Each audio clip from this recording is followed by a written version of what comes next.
start warning them. Good morning, everybody. I hope you're having a great day. I'm the Jack Pilot. Today we're going to be going over the Southwest incident that occurred. Them taking off from a closed runway 29 at Portland. This is the relevant NOTAM right here. Portland runway 1129 closed. Let's say Thursday, Friday, Monday, Tuesday, Wednesday, from at 10:30 p.m. until 5:45 a.m. All right, that is going to be very important for this whole thing. So over at Vast Aviation, this guy over here posted a recent video covering this, the live ATC that is covered with it. So we'll be diving into that, and then also going over some AIM references, as well as some class golf things as well. So make sure to stay tuned. So I believe up first right here is going to be the weather report, I guess, or the report from the ATIS that was going on. So this is right here. Portland International Jetport, Portland, Maine. 0931 Zulu. Portland Town approach control hours of operation are 0545, advisory frequency 1220.9er. Runway 1129er is closed. Runway 1836 is noise sensitive. For estimation or clearance, contact Boston Center at 128.2. Portland CTAF, Brickyard 3516, we pushed off 1 Bravo, making a right turn onto a right, then a left on an Alpha, right across 29, over to departure into 36, Brickyard 3515, Portland. So I guess there is a initial brickyard right here. That is the first aircraft to take off. So Portland CTAF Brickyard 3536 crossing closed runway. They even mentioned closed runway 1129 and 436. 515 crossing closed runway 1129. We'll skip a little bit ahead. So Brickyard 3516, they take Southwest, off. are you on frequency? They try to get Portland track Brickyard 5760 trailing at Southwest, taxiing to runway 36 via Charlie, crossing 2911 at Charlie. Portland traffic. So I guess Southwest is not really listening to, or they have not been making their traffic calls at this time, because Brickyard may be a little bit confused because they're like, oh, 29 is closed. I don't know why they're going toward that way. So in Southwest, like, they haven't made any cross runway calls on the Common Traffic Advisory frequency, the CTAF, and they're just going to go line up and wait on 29. And this Brickyard here is a little bit confused about what's going on. And they're trying to go down here on Charlie, cross the closed runway 29 and continue to 36 like the first Brickyard did. So I guess Southwest maybe isn't listening on this frequency, and at this time they're actually going to call up Center for their IFR release. 2.3, climbing 10,000. Brickyard 3516 Boston Center, you are ready. 29 for departure. Roger, stand by. All right. Yes, so sir, right on the ground. here, so Southwest makes their Portland will be number 1 runway 29 for departure. Roger, stand by.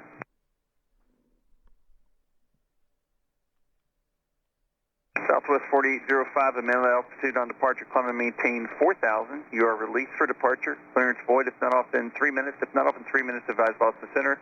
No later than 5 minutes of attention. Copy that, change in altitude to 4,000 feet, void 3 minutes, we're ready to go. All right, so it's important right here to note that this is not a takeoff clearance, right? This is a IFR release clearance, right? This is their clearance void if not off in 3 minutes, right?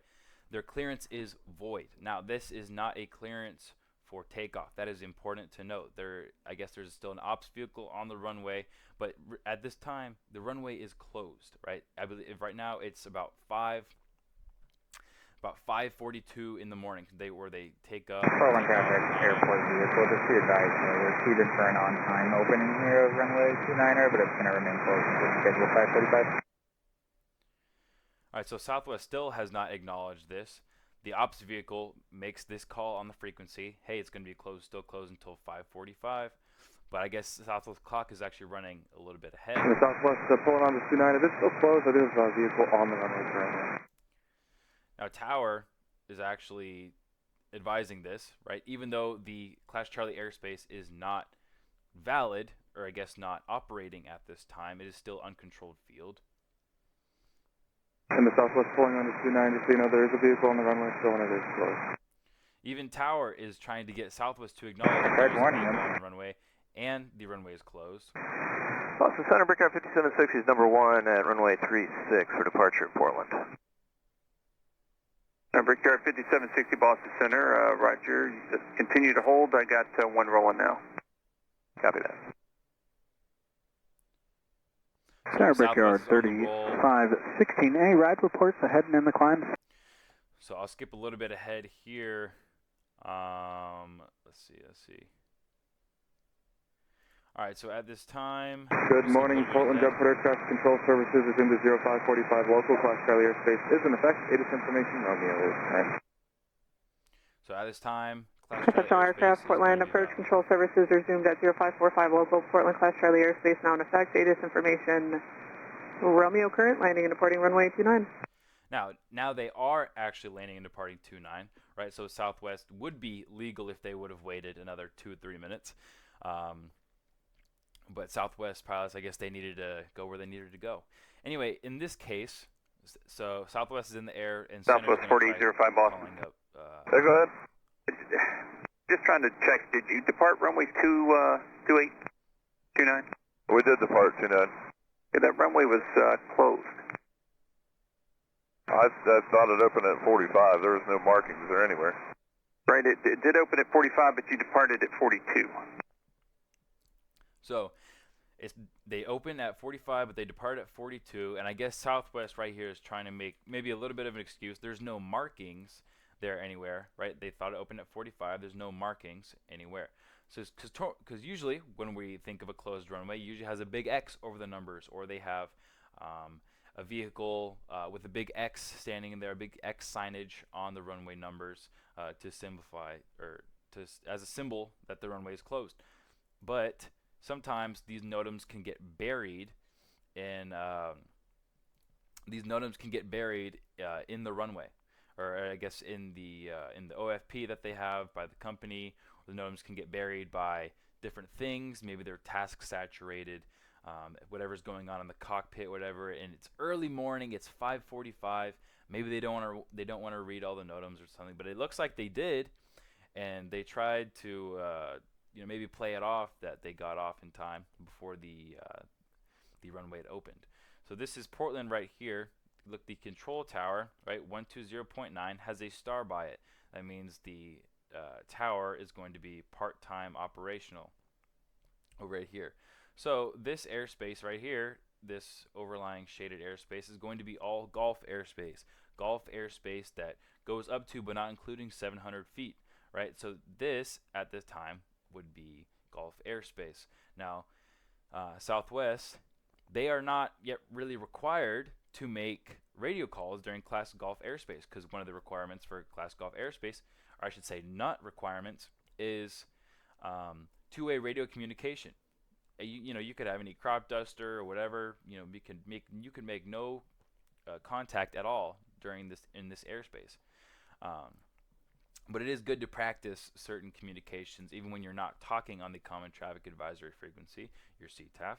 But a good rule of thumb to use, and I use bold method for this, is just your 10, 5, and 3 mile calls, your airfield overflight as well. And then you have your 45-degree entry into the downwind. This includes the entry on the 45 and your fly over the airport for the right teardrop left downwind. That would be those calls. And then at that point, you make your downwind, base, final. And then, of course, when you're on the runway, making your clear of the runway calls and your taxi calls, taxiing, whatever it is, because we love safety in aviation. That's what we're all about. 'Cause you do not need to talk to anybody in Class Gulf airspace. Even though Tower, the frequency maybe was operational, technically the Class Charlie airspace was not active. The Tower was not active. Now, I'm not downplaying this because it's actually important to note that pilots of inbound aircraft are not capable of radio communications to determine the runway use and prior entering traffic pattern by observing the landing direction indicator, wind indicator, or landing and departing traffic previously referring to relevant airport publications by other means. Now, if Southwest was on the CTAF frequency and they were listening, they would have maybe heard that previous Brickyard aircraft departing. So they would have heard the departing traffic going to 36. And I get it. If you're doing the same leg over and over again, you're used to 2.9. This comes with over time you may get used to things happening all the time. The certain procedures that you're using. Maybe you're always using 2.9. Maybe Southwest could have tried 3.6 if they really wanted to get off in that amount of time. But I'm not downplaying this. They did take off from a closed runway, and however the NTSB wants to determine what happened, or the FAA, whoever's involved, if the company wants to pull the data from the aircraft and match it up with time descriptions, and to really know if their clock was actually running 3 minutes fast. Right, it did open at 45, but you departed at 42. That's not what we're showing, but okay. So that's not what they're showing, is what they say. So anyway, I'll leave that up for you to decide who was in the wrong or anything like that. But regardless, Southwest took off from a closed runway. Even if their clock was running 3 minutes fast, they should have verified that with actually the control tower going live at 45 as well. Since the tower and the runway went live and opened at 5:45, that would already be a good indication that they would be able to take off from that runway and receive a takeoff clearance from tower. So make sure to go check out the Aviation Herald. This has really good information about everything going on. It has accidents, incidents, crash reports, everything like that from all over the world. Go check that out. Go check out VAS Aviation. Really good information here. Go check out their channel. They always have coming up on 600,000 subscribers. So great for them. Really proud of them. That was going to be it for today. I hope you guys have a great rest of your day. I'm the Jack Pilot. Until then, maintain VFR. Frequency change approved. 0.